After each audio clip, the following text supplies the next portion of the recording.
Mark Twain was a writer of so many different types of essays and stories. I'd just like to share one with you from a collection of his essays. This one is entitled Mr. Bloke's Item, and it's a great way of bringing home the point that sometimes we never get around to the point of what it is we want to say. I don't think this actually really happened, but it's one that he says happened when he was working on a newspaper out west, and a friend came into the office just as they were ready to put the newspaper to bed.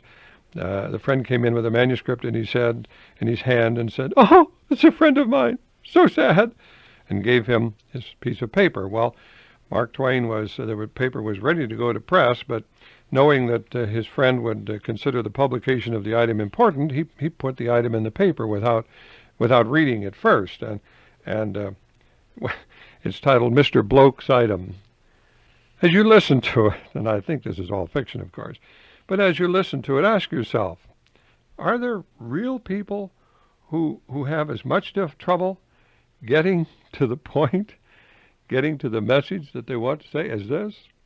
I think Twain's giving us a good illustration of how not to communicate. Mr. Bloke's Item, quote, "Distressing accident.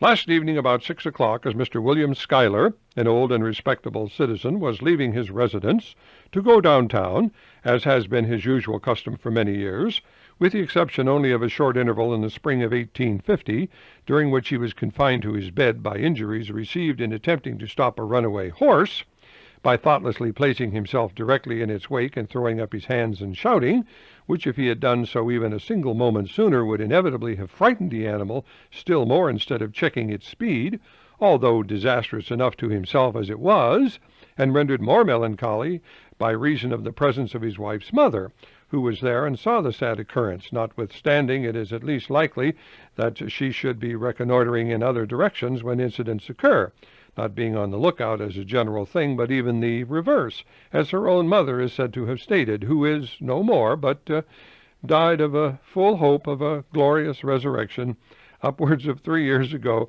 at age 86, being a Christian woman and without guile, as it were, in property, also in consequence of the fire of 1849, which destroyed every single thing she had in the world. But such is life." That's it. That's the whole story.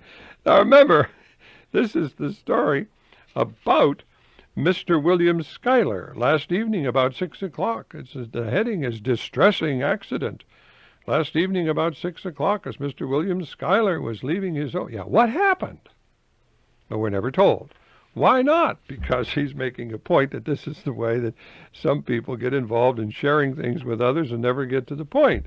I think it's a fun way to do it. I appreciated it very much because there is a point to be made. There certainly is a point to, because I can remember there was a time when I certainly thought that, and if I did, because it was interesting, there was another, and I said to him, there was then the problem, and of course the rain started, and by the time I was able to get to the house, as you know, the house is the one that was there on the corner that's painted blue. It used to be brown, but I don't care for brown, and I was kind of glad that but it's good to be happy when you know that it's just the way that, because if it doesn't work out, you see, well then you've got, but that's, well, such is life. Thank you, Mark Twain, for the first half of A While with Lyle for today.